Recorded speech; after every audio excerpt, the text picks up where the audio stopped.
सत्य सनातन धर्म की जय। भगवत भक्तों, भक्तमयी माताएं बहनों, अनंत सौंदर्य माधुर्य स्वरूप अनंतेश्वर्य सत्य स्वरूप अनंत चिंत्या कल्याण गुणनाकार अखिल जगद्गुरु महान आदर्श पुरुष अद्भुत जन्म कर्मा अश्वचालन कला चतुर आदि देव आदर्श गुरु आदर्श शिष्य बांके बिहारी कुंज बिहारी गिरिवरधारी भव भयहारी नंद नंदन यशोदा नंदन देवकी नंदन ब्रजबालक ब्रजचंद गोविंद गोपाल महामानव लोक इंद्रिय मनोस्कारी षोडश कलापूर्ण सच्चिदानंद भगवान श्री कृष्ण एवं भगवान श्री कृष्ण से सर्वथा भिन्न स्वरूपा सच्चिदानंद स्वरूपिणी श्री कृष्णात्म स्वरूपिणी श्री कृष्ण अनुगामिनी परमात्मा भवी दिव्य आह्लादनी सत्य रूपा श्याम प्रेम विनोदनी वृंदावन विनोदनी रासवासिनी चंद्रावती चंद्रकांता कृष्णवाम अंग संभूता श्री राधा रानी की अमृतमय कथा रसपान कर रहे हैं। बोलिए राधा वल्लभ भगवान की जय। भगवत भक्तों, श्रीमद् भागवत को संतों ने कहा है परमहंस संहिता। हम सब समान्य के लिए नहीं, परमहंसों का है। ये तो कृपा हुई सुखदेव महाराज की और उनके मुंह से टपक गया महाराज परीक्षित की बड़ी देन है और हम सब जीव मात्र के ऊपर कृपा बरसाए। तो परमहंस संहिता श्रीमद् भागवत को कहा गया। अब इसमें हम सोचे कि वक्ता बड़े, आचार्य बड़ा कि आयोजक बड़ा, तो ठीक है आप सब लोग तन से मन से और धन से सबका समर्पण करके त्याग करके और इतनी सुंदर मंच बनाए और चौकी लगाए और चौकी पर मुझे बिठा दिए।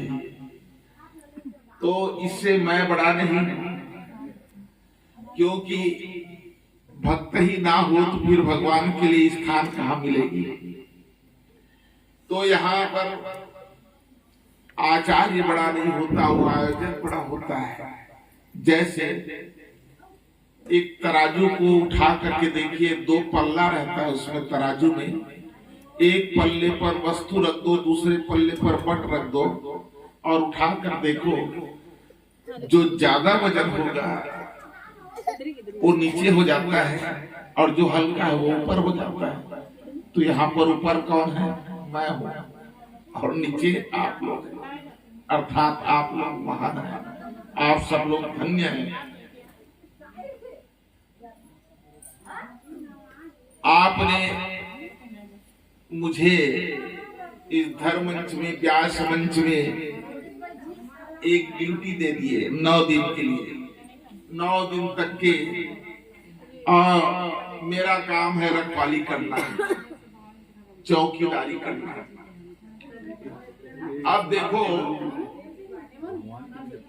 आप मुझे चौकी में बिठा करके चौकीदार बना दिए। जमीन में बैठता है वो कौन है? जमींदार। और चौकी में बैठता है वो चौकीदार। जमींदार बड़े, चौकीदार बड़े, जमींदार बड़े, आप लोग सब बड़े हैं। और मेरा काम है रखवाली करना 9 दिन तक के। और फल को कौन खाता है?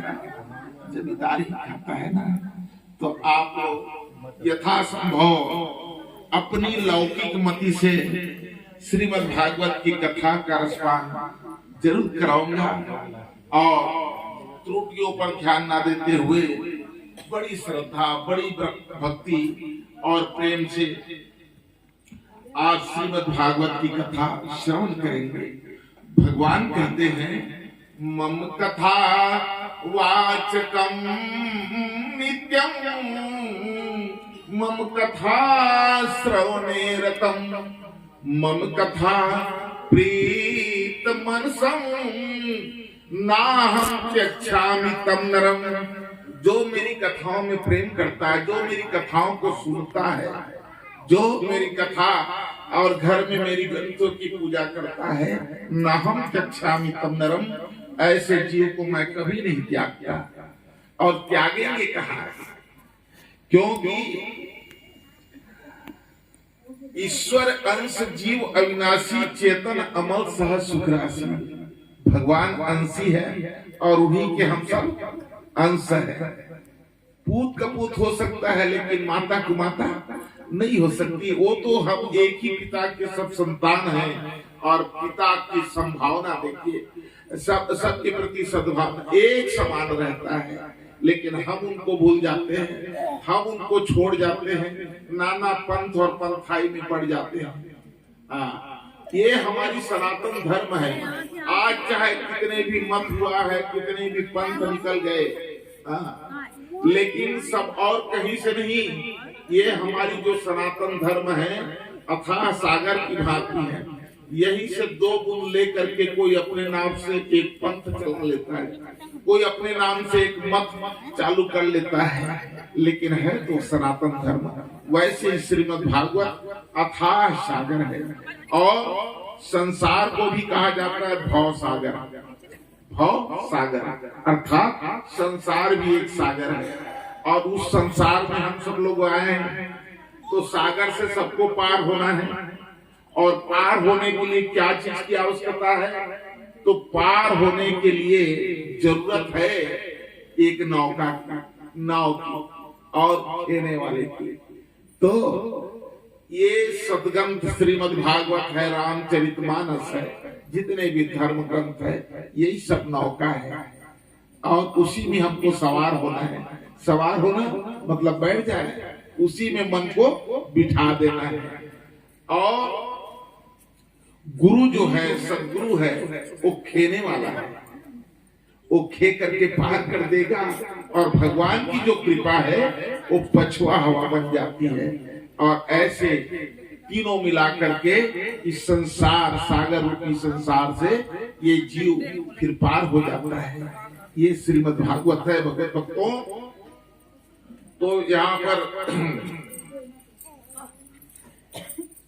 शुकदेव महाराज राजा परीक्षित से कहने लगे और इसी को सूत जी महाराज शौनकादिक 88,000 ऋषिगणों से कहने लगे।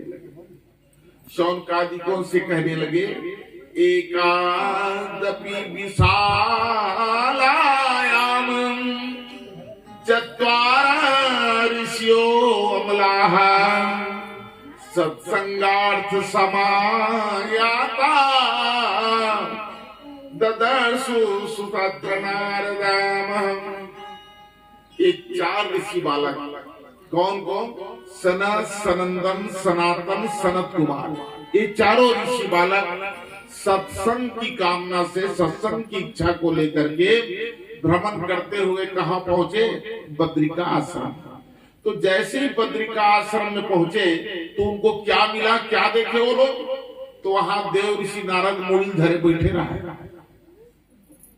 चिंता में बैठे रहा नारद जी। अब ले नारद जी महाराज भक्ति मार्ग के आचार्य और बोला चिंता होगी तो हमार मौसम का ठिकाना है। तो चिंता कर बैठे रहा है चारों ऋषि बालक भी, ये सनत, सनंदन, सनातन, सनत कुमार। तो देव ऋषि नारद उठे और प्रणाम किए चारों का। तो चारों पूछने लगे, नारद कथम चिंता करो भवे, क्यों चिंतित हो, क्यों दुखी हो? नारद जी महाराज के थे, का बताओ महाराज की मोर दुख के कारण। नारद जी कहने लगे, इस धरती को, इस पृथ्वी को मैंने पुण्य लोक समझ रहा था। लोग कहते थे ये पुण्य लोक है और ऐसा समझ करके मैं भ्रमण करना चालू किया। नारद जी बता और भ्रमण करते करते पुष्कर गया, प्रयाग गया, काशी गया, गोदावरी गया, कुरुक्षेत्र गया, वहां दक्षिण रामेश्वर तक देव के थे, रामेश्वर गया और सभी तीर्थों को मैंने घुमा, किंतु कहीं भी मुझे शांति नहीं मिली। कहीं भी मुझे शांति नहीं मिली महाराज।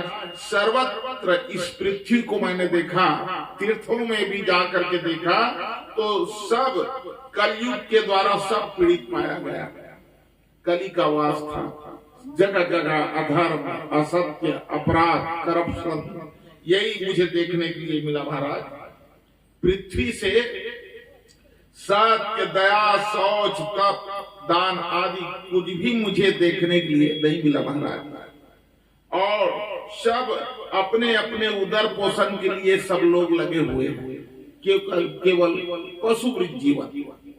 आहार, निद्रा, भय, मैथुन, ये चार चीज जो है, आहार है, निद्रा है, भय है, मैथुन है, ये तो पशुओं में पाया जाता है। और व्यक्ति भी यही तक के सीमित हो जाए तो पशु और मानव में कोई अंतर नहीं रह जाएगा। तो ये सब मैंने देखा। और क्या देखा, मैं परिवार को झांक करके देखा कलयुग में, तो परस्पर छल।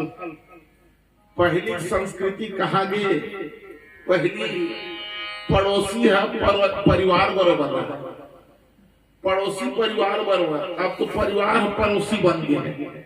ये दशा ते सब बात नारद मुनि की थे, सबल में देख के जगह जगह असत्य, आलस्य, रोग और पाखंड को देख करके बैरागी को मैंने देखा, वो भी माया के वशीभूत हो गया है। और पुरुष जितने भी है सब नारी के वश में हो गए हैं। और परस्पर लड़ाई झगड़ा घर घर में महाराज। मैं बड़ा दुखी हो गया महाराज। इस प्रकार से कलयुग के दोषों को देखता हुआ भगवान कृष्ण कन्हैया के लीला भूमि माओ कहा था। आपका दुख बता था, मैं कहता नाराज दुनिया में घूमे हैं, एक गांव पे हैं तरपोंगा आ जा रही थे, छत्तीसगढ़ में आ जा रही थे, ते अशांत नहीं होते ते हाँ घुमा छत्तीसगढ़ में आ जा रही थे, छत्तीसगढ़ भर दिया काबर कन कन जिसका स्यू लगता है, ये मोर छत्तीसगढ़ है। कन कन जिसका स्यू लगता है, बूंद बूंद गंगा जल है। छत्तीसगढ़ की पावन माटी सत सत मेरा वंदन है। छत्तीसगढ़ की पावन माटी सत सत मेरा वंदन है। क्यों वंदन है? महाप्रभु की पावन धरती।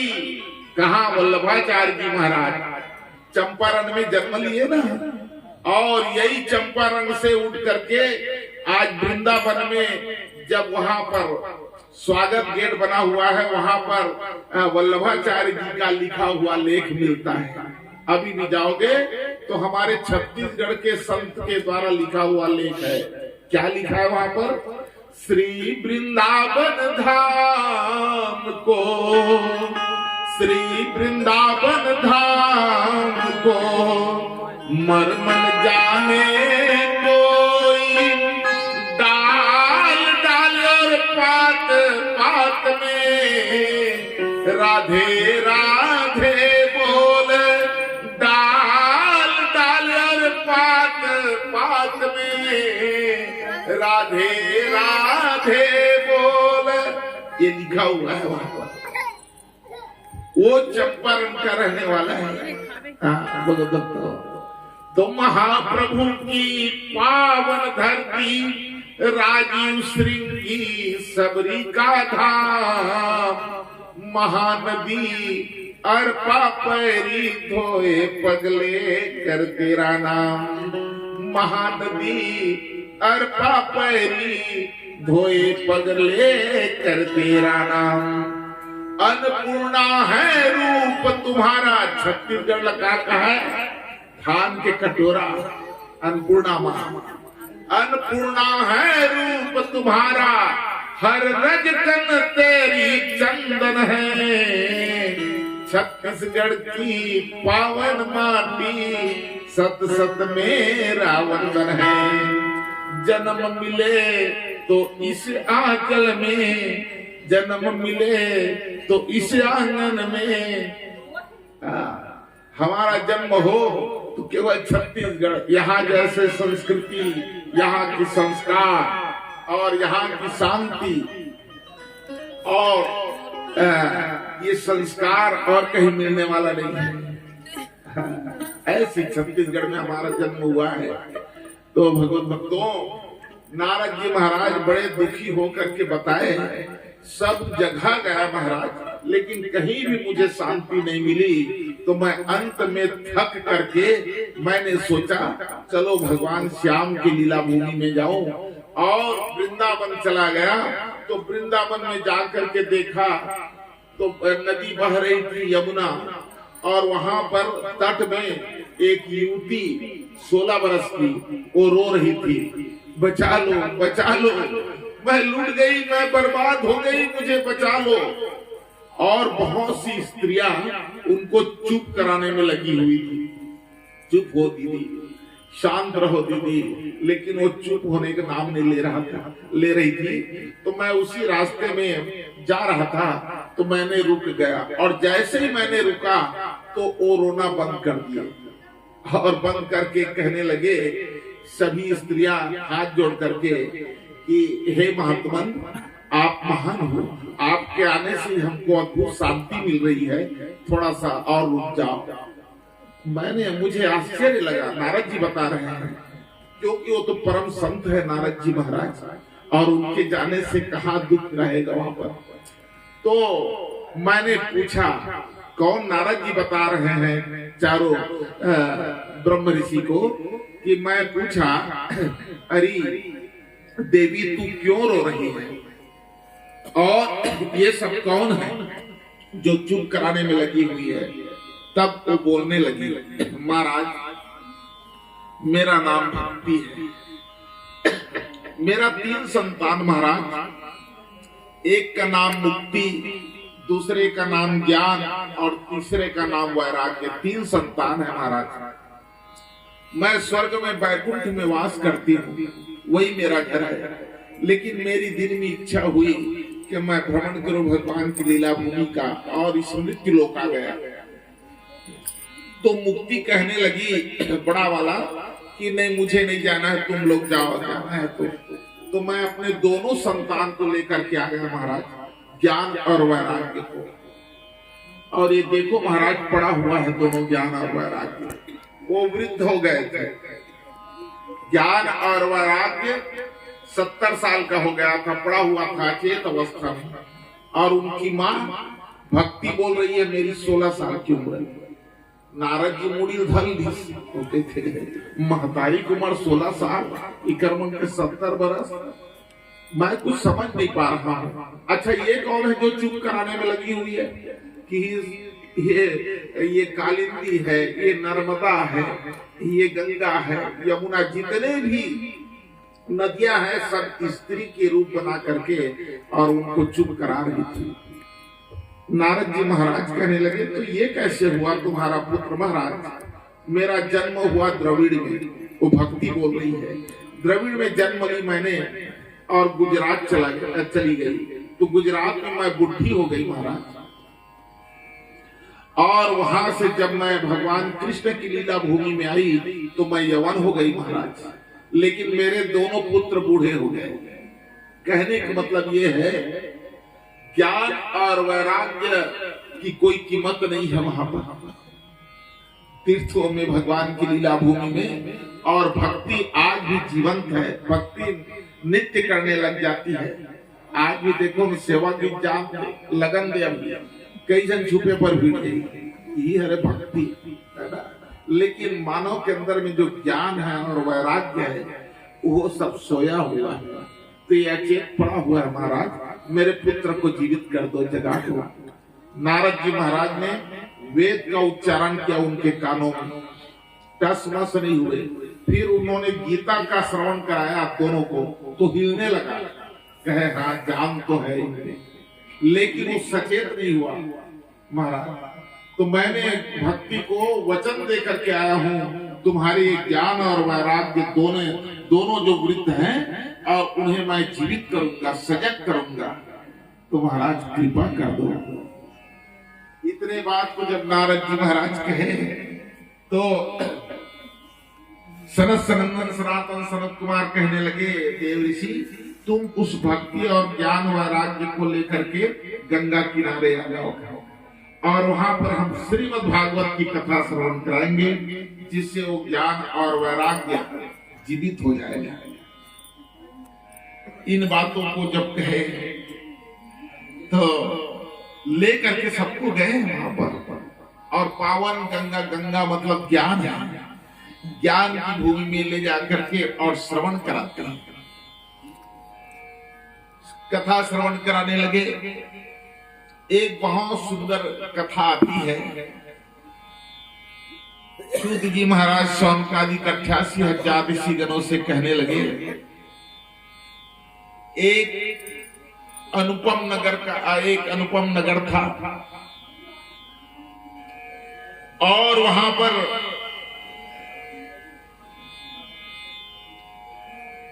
उन्होंने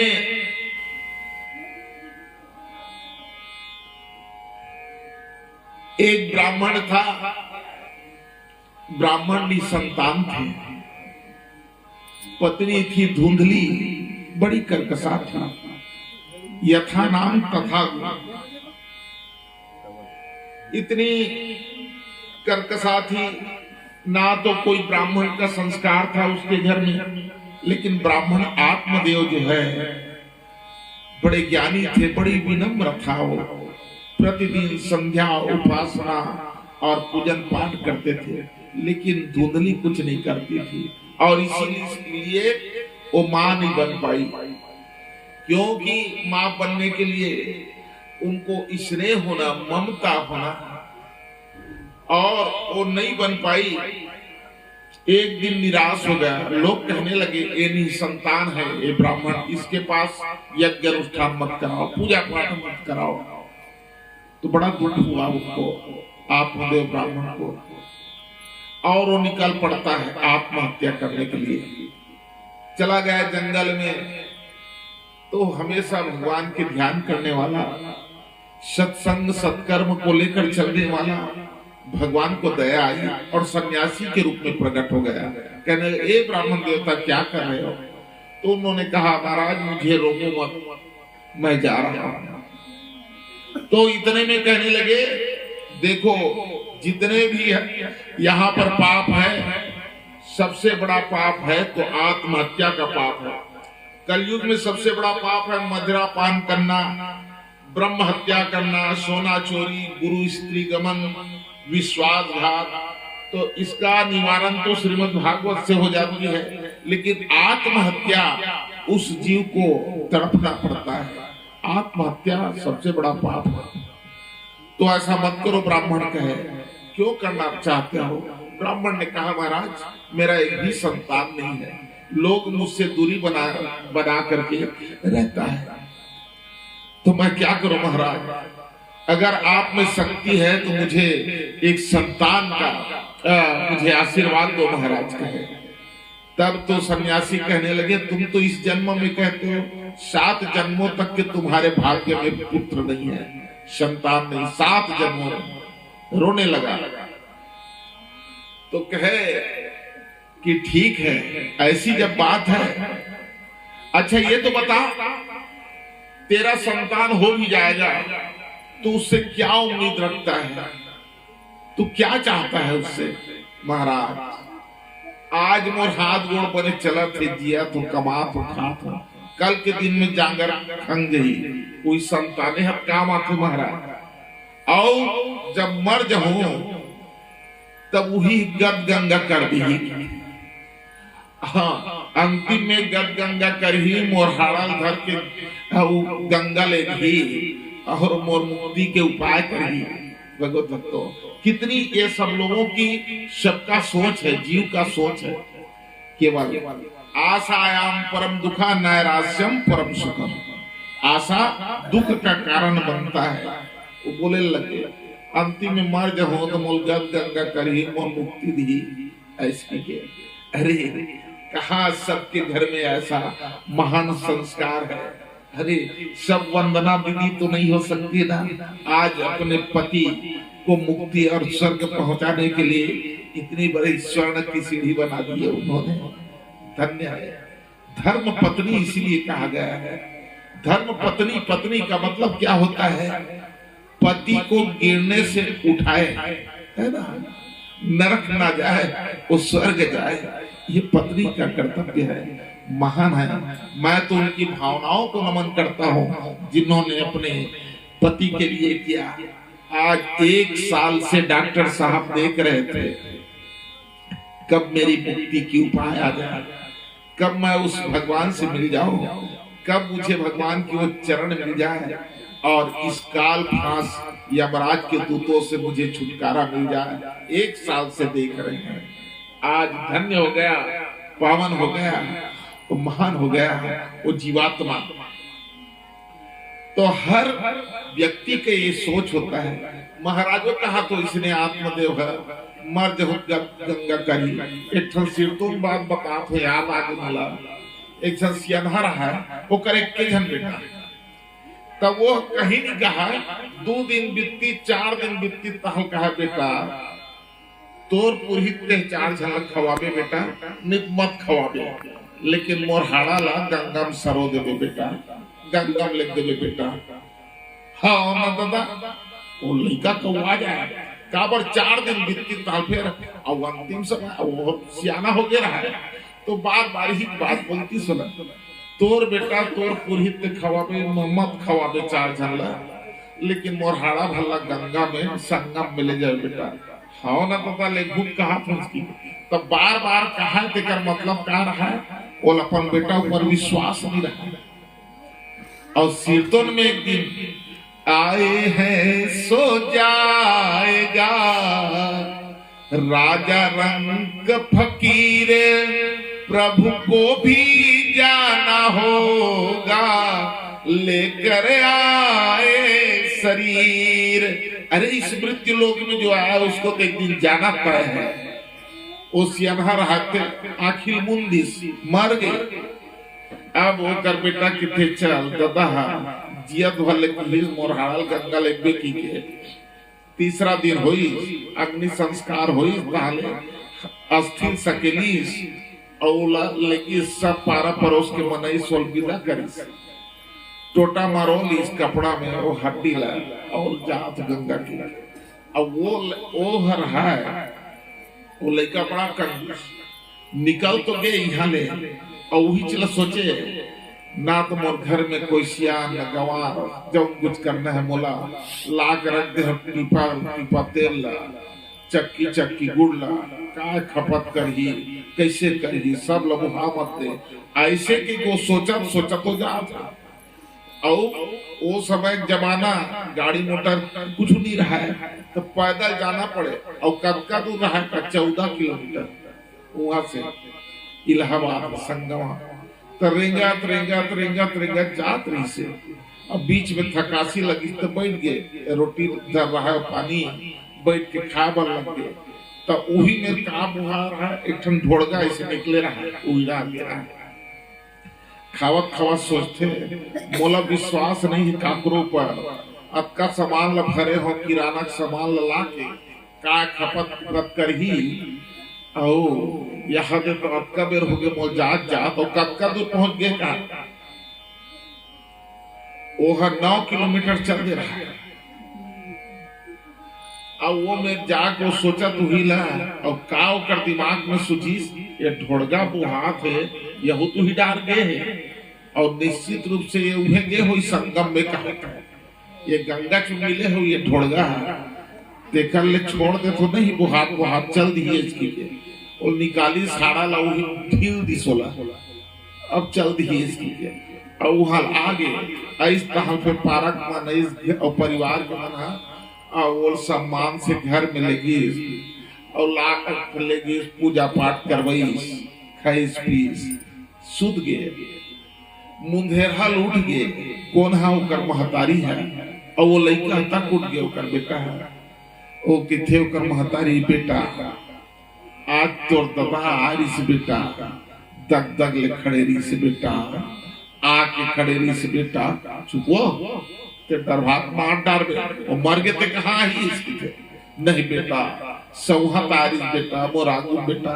हाँ तब मोला कुछ कहा तो मोल पूछा तो नहीं सदाई है इसकी हो बेटा कहा से देखा था सो मरत ले में तलफे मोरहाड़ा के गंगा में ठेर छोड़ देवे गंगम ले जा सरो देवे के ढोड़गम फेंक के आगे की कहा से बेटा इसकी वो करदाई है के थे तातेक नास्तिक रहा होकर बेटा का के थे सिरतों में दाई हमार दादा हम मार के तबल नी सुधरिस के चुप रहे इसकी के काबा सुधरिस की वो के थे अब 5 किलोमीटर तो बचे नहीं से जाके कूद जल्दी से नहीं तो 9 किलोमीटर तो मेरे चुगली करे बरा गए वो पानी की सोना की थे तो ये सब दशा है ऐसा सब स्थिति है।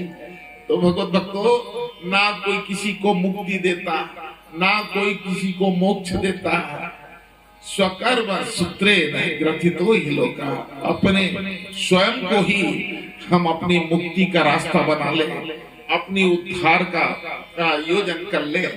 भगवत भक्तों किसी के ऊपर नहीं कोई रजिस्ट्री हो रही का बेटा ऊपर कितने मुर्गत क्रिया करबे कहीं लिखा पड़ इतनी हो रहा है। तो ऐसे सन्यासी के थे आत्मदेव ब्राह्मण ला ए ब्राह्मण देवता तू मरना चाहता है अगर तुम्हें मैं कहीं दे देता हूँ फल तुम्हारा संतान होगा भी तो क्या कर लोगे तुम कहे महाराज मोर बेटा हो जही नाम रोशन हो जही मोर गद गंगा करी मोर सुख शांति मिल ही ए ब्राह्मण देवता कहे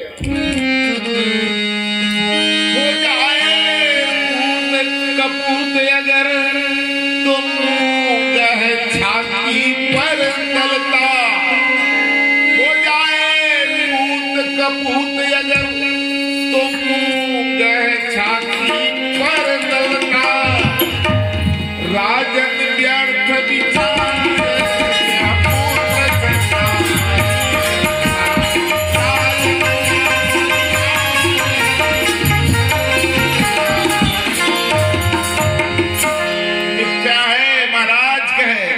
पुत्र से नाम रोशन होने वाला नहीं है कहे भक्ति करो सत्संग करो तीर्थाटन करो।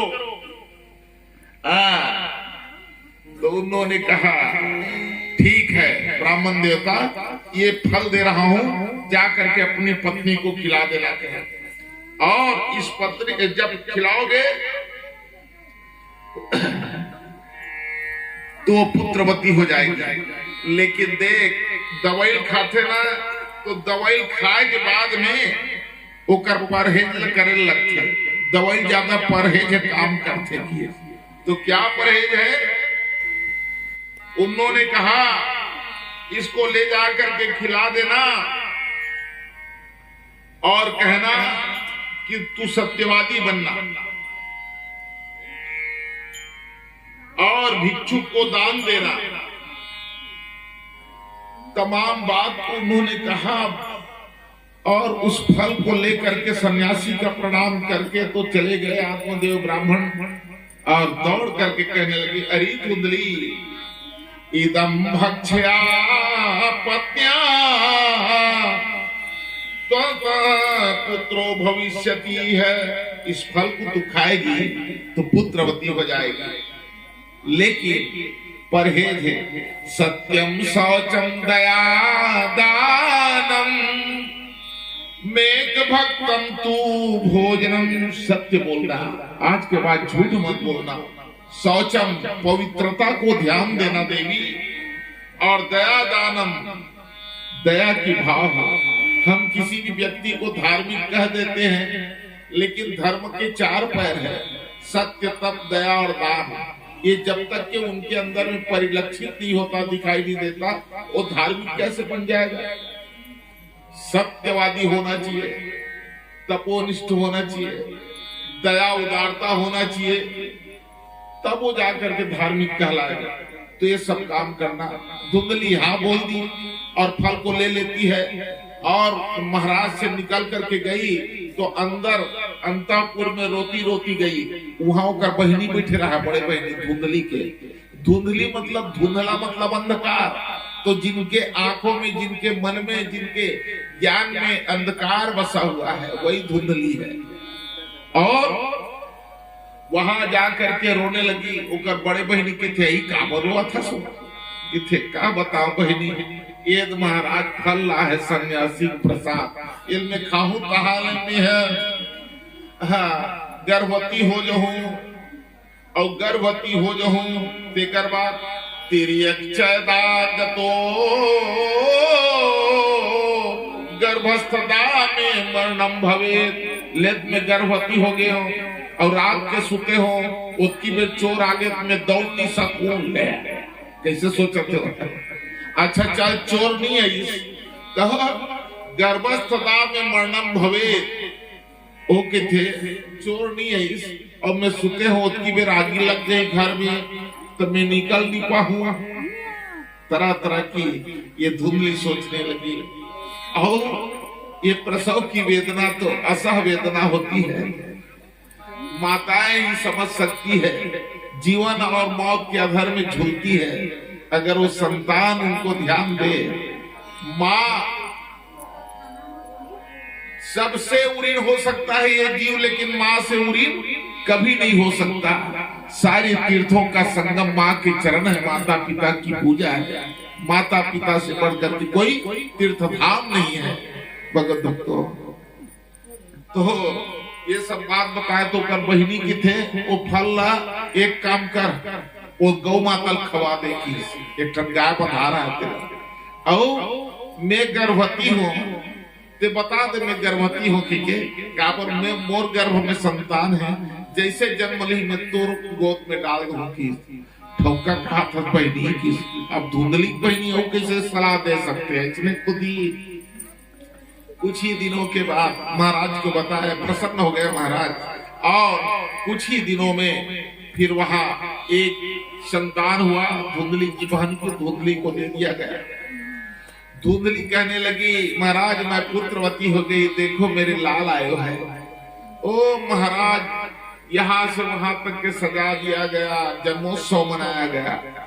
कुछ ही समय होता है वो बालक तो नामकरण किया महाराज ने, धुंधली के गर्भ से हुआ है इसलिए इसका नाम धुंधकारी रख दिया जाता है, धुंधकारी रख दिया। अब वो धुंधकारी बन गया। बस 5 साल के जैसे हुई ओ डहर जाते, काकरो पिरावट में आगी लगाते, काकरो लेकल कुआं डालते थे। ओ जगह जगह से शिकायत आने लगे। महाराज की थे एक से अच्छा मैं संतान रहती बने से। और कुछ ही दिनों में वो गौ माता से एक संतान हुआ, जो गौ माता फल खाई थी। और वहां से पूरा शरीर तो मानव का है, लेकिन उनका जो कान है वो गौ माता के कान जैसे। दिव्य अद्भुत बालक को देख करके और महाराज बड़े प्रसन्न हो गए और उनका नामकरण किया गया। और इनका जो कान है गौ माता के समान है, इसलिए इसका नाम गोकर्ण रख दिया जाता है। प्रेम से बोलो गोकर्ण महाराज की जय। जन्मोत्सव मनाने लगे। नंदा सा फूल हो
की जय। गोकर्ण महाराज धीरे धीरे बढ़ता है और कहने लगे अपने पिता को, पिताजी तुम कहाँ लगे हो? छोड़ो ये माया की जंजाल, पुत्र स्त्री घर और परिवार, निकल जाओ। श्रीमद् भागवत की दशम स्कंद का पाठ करो, जाकर के श्याम के चरणों का ध्यान करो। ये संसार सागर तुम्हें ले डूबा है। पिताजी आज तुम्हारा यश और कीर्ति देखो, जिस संतान के लिए तू तड़प रहा था, आज तुम्हारा सब कुछ नाम को बदनाम कर रखा है। निकल जाओ, यहाँ तुम्हें शांति नहीं, यहाँ कोई सुख नहीं है। आत्मदेव ब्राह्मण अपने गोकर्ण का बात मान करके चला गया बाहर और जंगल में जाकर के दशम स्कंद का पाठ करके और ब्रह्म रंग से अपना प्राण को त्याग देता है, भगवान में मिल जाता है। इधर गोकर्ण महाराज भी निकल करके तीर्थाटन करने लगे। अब धुंधकारी बच गया और धुंधली उसकी माँ। एक दिन धुंधकारी और अपने माँ को मारने के लिए दौड़ता है। वो माँ चिल्लाने लगी, बेटा बेटा ऐसा मत कर बेटा, मैं तुझे जन्म दी है बेटा, मुझे मत मार बेटा। और पीछे खसकती गई और वो दौड़ा रहे थे डंडा से लेकर के मारने के लिए। धुंधकारी पीछे में कुआं थी, उस कुएं में गिर करके मर गई। अब तो धुंधकारी चोरी करने लगे, व्याभिचार करने लगे। 5 वेश्याओं को ला करके अपने घर में रख लिए और उनकी भरण पोषण के लिए जुआ खेलना, चोरी करना, तरह तरह के व्याभिचार उनके जीवन में आ गया।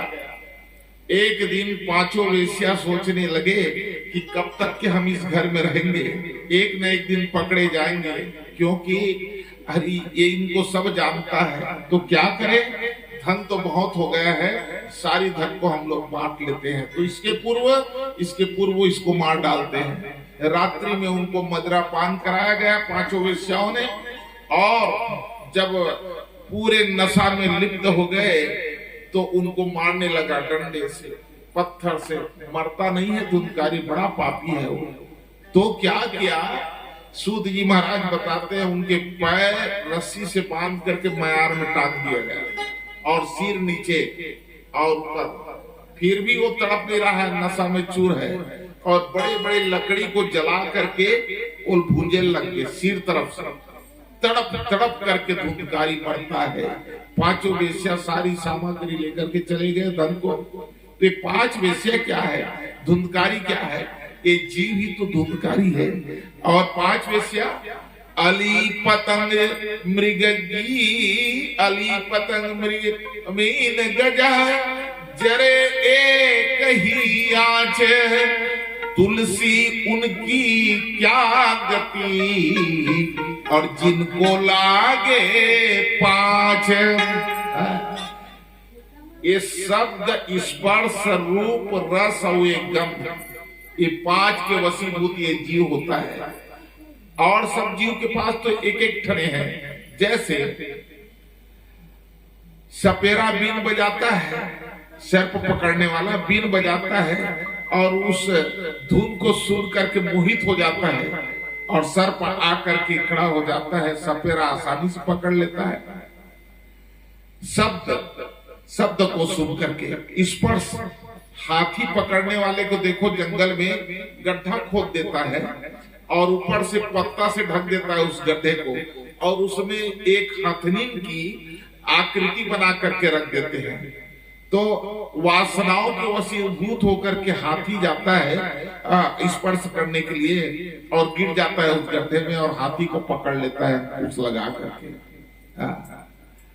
और शब्द स्पर्श रूप देखो, यहाँ पर दीपक जल रहा है, पतंगा आता है रूप में मोहित होकर के, और वो पतंगा उसी लौ में जल करके अपने आप को नष्ट कर डालता है। रूप रस, मछली पकड़ने वाला एक गरी लेकर के जाता है, कुछ उसमें बिंद करके डाल देता है और उस रस को पाकर के मछली आकर फंस जाती है, अपने जीवन को नष्ट कर डालती है। तो इस प्रकार से शब्द स्पर्श रूप रस गंध 4 5 है।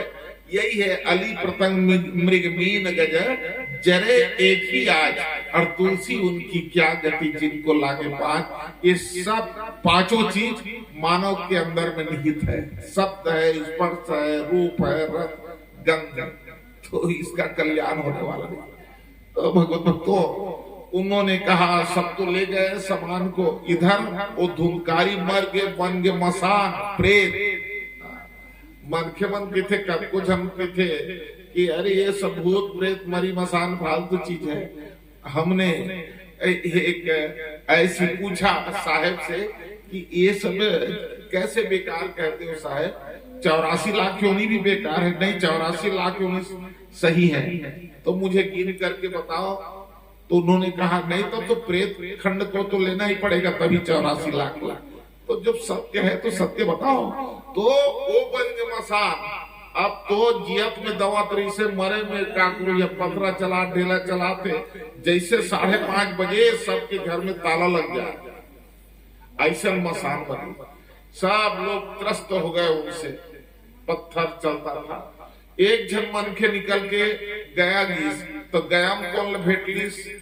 गोकर्ण महाराज। वो के थे वो हमारे गांव घर के सब हाल चाल बने भैया। काला बतान महाराज जब लेते निकले है तब ले वो गांव निष्प्राण हो गए। कैसे बता सकते?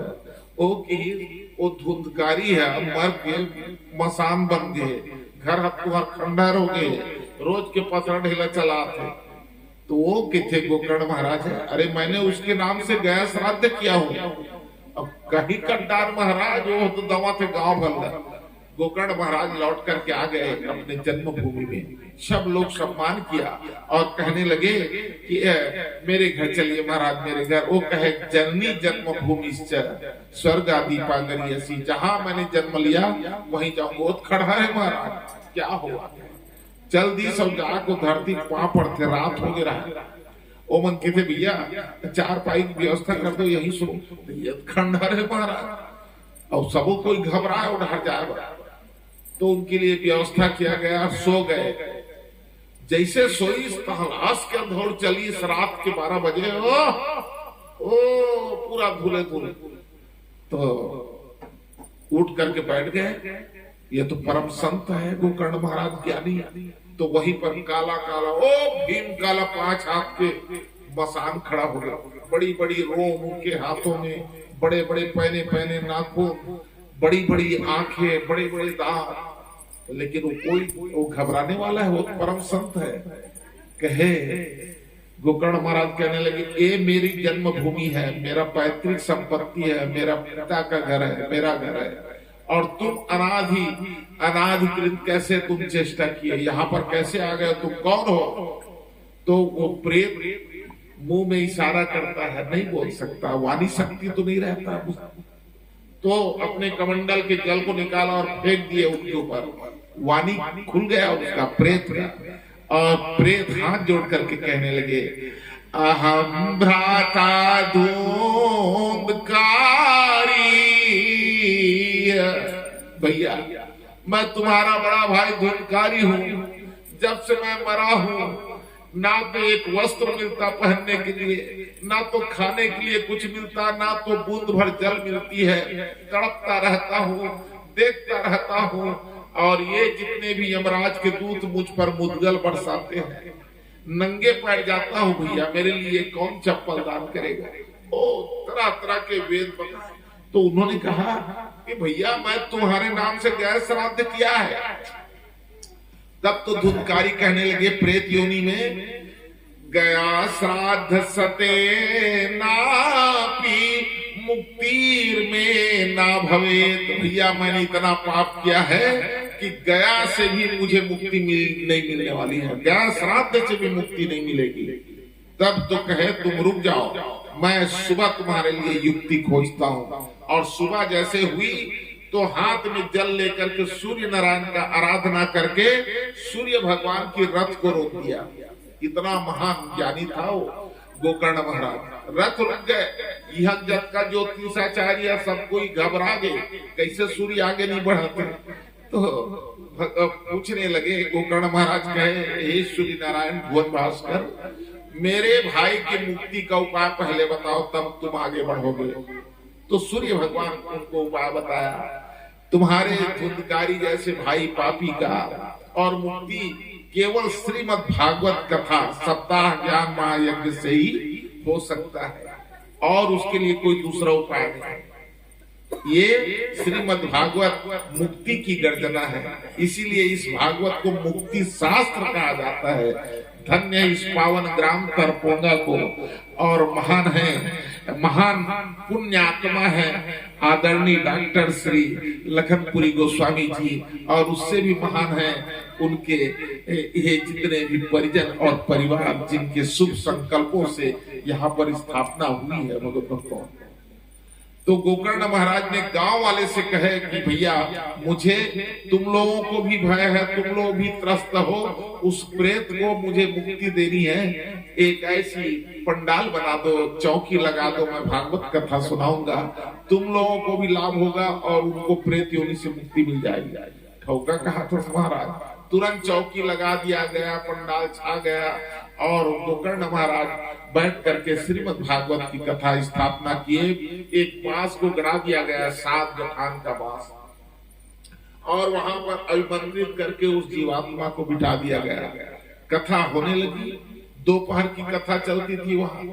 तो एक जैसे ही दूसरे पहर की कथा होती थी, अब आरती होना है, उसी समय बांस से आवाज आता था, फट ले बाजे हो, एक गठान फूटे हो।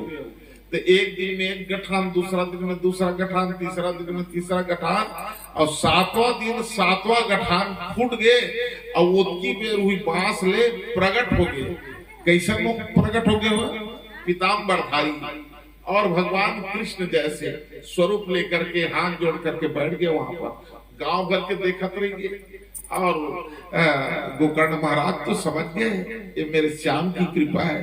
गांव भर के आश्चर्य पड़ गए, और वो धुंधकारी नमन करता है वहीं से, प्रेत योनि को मुक्ति पाकर ये श्रीमद् भागवत की कृपा से वो श्याम जैसे ही हो गए। और ऊपर से विमान आई, उस विमान में बैठ करके स्वर्गारोहण करने लग गए। सब जितने भी लोग हैं सब आश्चर्य में पड़ गए। तो कहते महाराज ये तो अद्भुत चमत्कार है। हाँ हाँ, ये तो श्रीमद् भागवत की कृपा है। तो उन्होंने कहा, तो कथा सुनी तब वाक्य मिल गया महाराज बोला स्वर्ग। हाँ हाँ, तो मत तो सुने हैं महाराज, ये दिन एक दिन आड़ नहीं पा रहे वो की सुनाई सुनाई मंत्र है, सुनाई सुनाई मंत्र है। जैसे वो धुंधकारी सुनी तैसा तुमन नहीं सुने हो।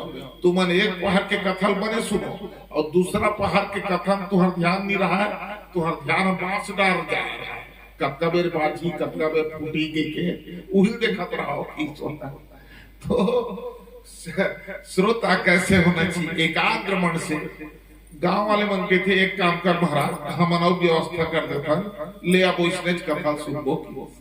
और जैसे फिर पुनः स्थापना हुई और कथा श्रवण किए गोकर्ण महाराज ने, जैसे 7वें दिन हुआ तो वहां पर ऐसा प्रकाश पुंज हुआ, श्रीमद् भागवत के स्थल में दिव्य प्रकाश पुंज, और भगवान स्वयं भगवान कृष्ण कन्हैया वहां पर चक्र सुदर्शन लेकर के प्रकट हो गए। देवता अगर फूलों की वर्षा कर दे जयकार करने भगवान की। महाराज उतरे व्यासपीठ से और उतर करके जाके श्याम के चरण को पकड़ लिए और कहने लगे, भगवान एक वरदान दे दो। भगवान कहे, क्या वरदान दो गोकर्ण? तो गोकर्ण महाराज कहने लगे, एक बात तरपोंगम तक होने वाला है भागवत कथा, वो जाके अंतिम दिन में एक भाव प्रकट हो जाए महाराज की। वो थे भगवान है, ये आशीर्वाद देवर में असमर्थ हो किस काबर भगवान काबर। एक कलयुग है, प्रमाण पत्र युग है। मैं हम बांसुरी धर के नहीं चक्र सुदर्शन लेख प्रकट हो जाऊं, ओकर बावजूद भी मन के आग पूछी देखा तो प्रमाण पत्र तो कते कते कलेक्टर में प्रमाण पत्र बनवा बर जाने ये वरदान में बीते था। लेकिन जहां जहां पर श्रीमद् भागवत की कथा होगी, ये श्रीमद् भागवत जो है मेरी वांगमय प्रतिमा है। भगवान कहे, भगवान कृष्ण कन्हैया कहते हैं इस श्रीमद् भागवत की ग्रंथ मेरी वांगमय प्रतिमा है। ये भागवत जहां जाती है वहां मेरे चरण रच पड़ता है, और जहां पर भागवत की कथा होती है वहां सूक्ष्म रूप से मैं वहां विद्यमान रहता हूँ। गोकर्ण महाराज, ये मेरी आशीर्वाद है, जहां जहां भी भागवत की कथा होती है वहां मैं रहता हूँ। भगवत इस प्रकार से इसे भगवान कृष्ण कन्हैया आशीर्वाद दे करके और फिर वहां से अंतर ध्यान हो गए। तो ऐसा अनंत कथा है भगवत भक्तों। इस कथा को सुन करके ज्ञान और वैराग्य भी जग गए। हमारे अंदर का सोया हुआ जो ज्ञान है और वैराग्य है ये सब जग जाते हैं। ऐसी अथाह ज्ञान की कथा है श्रीमद् भागवत की कथा। तो ये तो आज तो अब ऐसा है, जिस दिन कथा श्रीमद् भागवत कथा होती है तो पहला दिन जितने भी आयोजक ही बताएंगे कितनी जुटाना पड़ता है। एक हफ्ता से इनका काम चल रहा है, आज सुबह से लेकर रात्रि भी इतनी हो गई। तो मैं कथा को विराम यहीं पर दे रहा हूँ। कल से कथा 1 बजे से आरंभ होगी और 1 बजे से आप जब तक के रहेंगे हरी इच्छा तक के, और बहती रहेगी ये ज्ञान गंगा। तो कुछ सूत जी महाराज सौनकादिकों को कुछ नियम भी बताए, श्रवण का नियम, लेकिन श्रद्धा में कोई कमी नहीं आना चाहिए। और वही सबसे बड़ी चीज है, श्रद्धावान लभते ज्ञानम।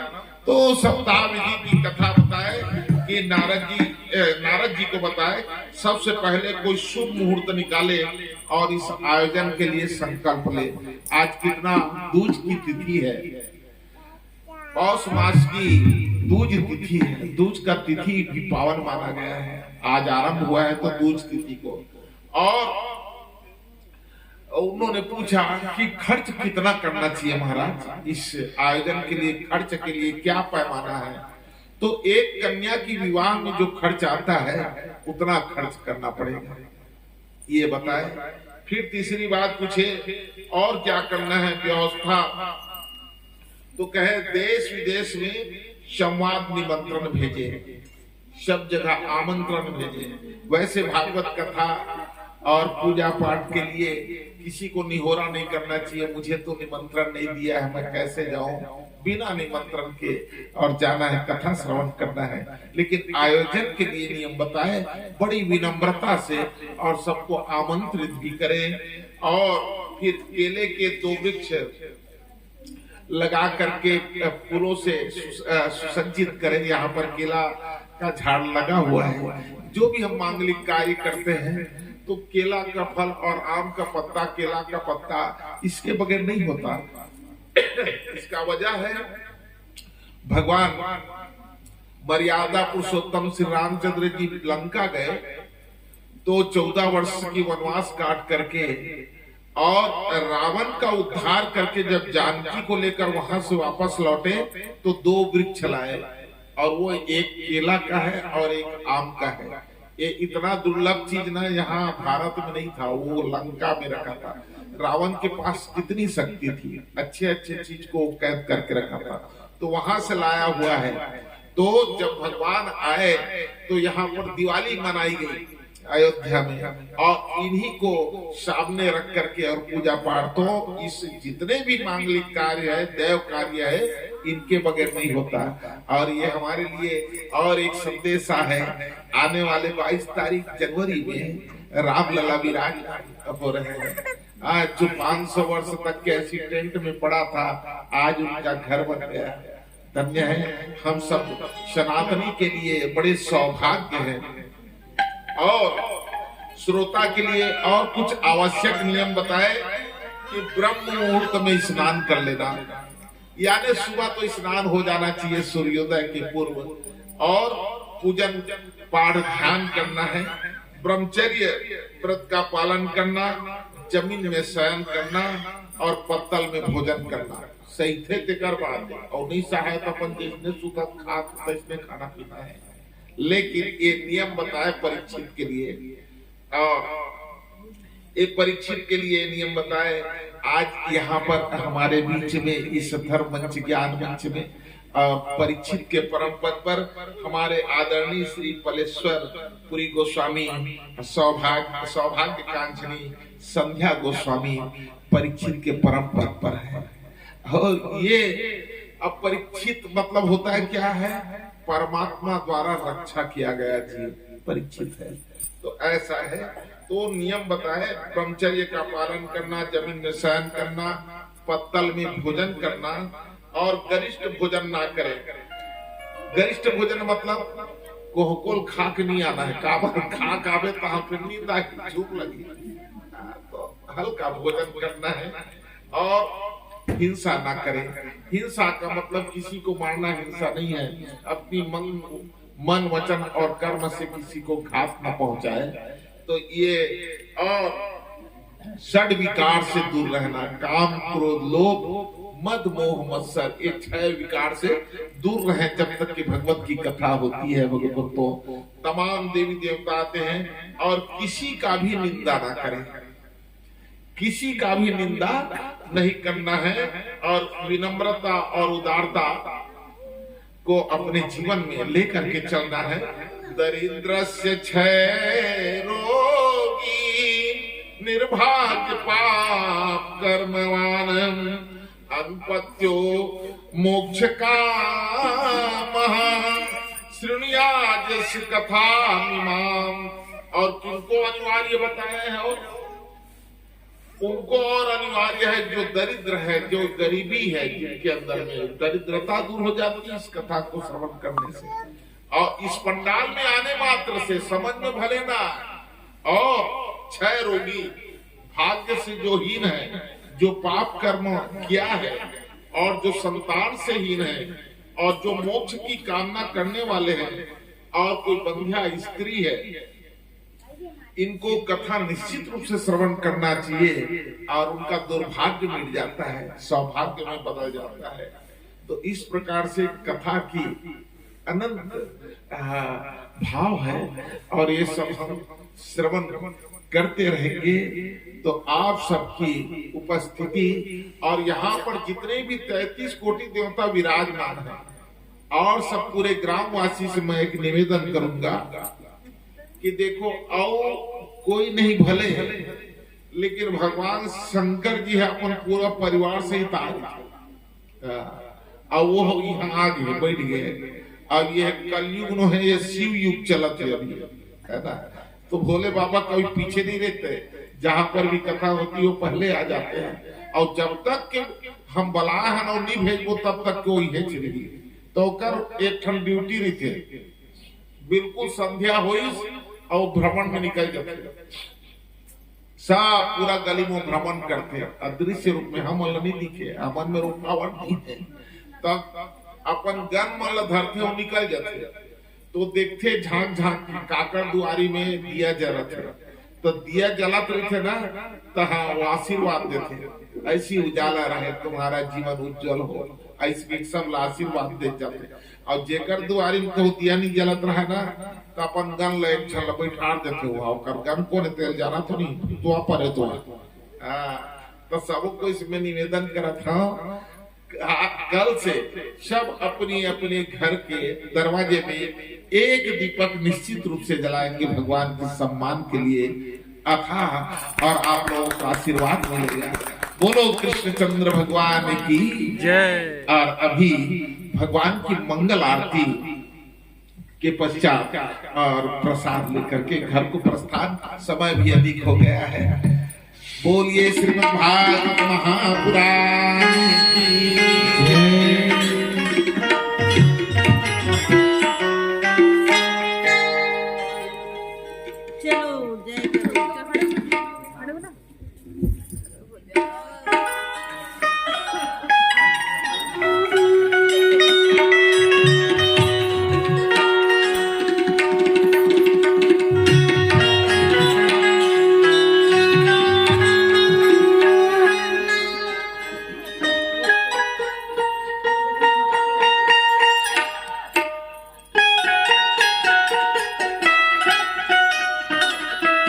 भगवान की मंगल आरती के लिए आप लोग सभी सानिध्य हो जाएंगे, पास आ जाएंगे।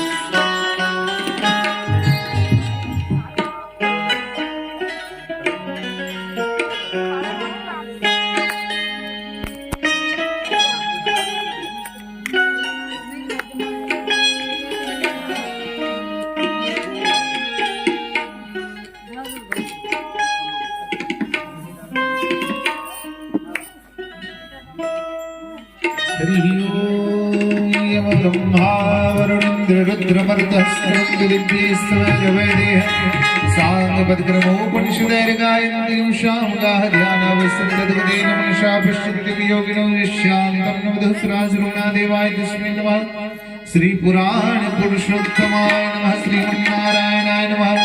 आरार्तिक्यं समर्पयामि।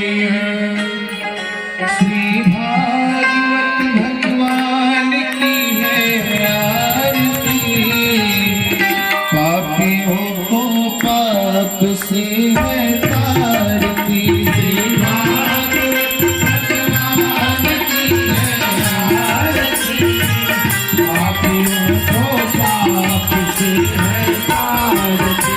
ये अमर ग्रंथ, ये मुक्ति पंथ, ये पंच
हरि ओम ज्ञानि ज्ञानि शिवापाणि जनवाद्य प्रदानि दानि सर्वाणि निश्चित विघ्नानि नमदे हरि ज्ञानि ज्ञानि शिवापाणि जनवाद्य प्रदानि दानि सर्वाणि निश्चित विघ्नानि नमदे हरि ज्ञानि ज्ञानि शिवापाणि जनवाद्य प्रदानि दानि सर्वाणि निश्चित विघ्नानि नमदे हरि। भगवान का ध्यान। हरि ओम जगेन जगमेन देवास्तानि हरमाणि प्रतपाण्यासं देहनागं महिमानः सजन्त त्रिभुवेशाद्याः सन्ति देवाः। पुष्प रखियो हाथ में पुष्प ले लीजिएगा। पुष्प हरि ओम एकदन्ताय विद्महे वक्रतुण्डाय धीमहि तन्नो प्रचोदयात्। हरि ओम नारायणाय विद्महे वासुदेवाय धीमहि तन्नो विष्णुः प्रचोदयात्।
नीचे छोड़ दो।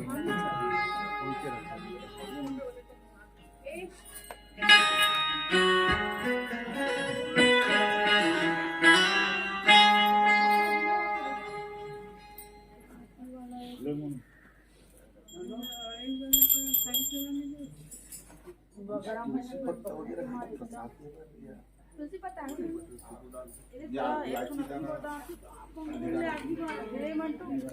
कुछ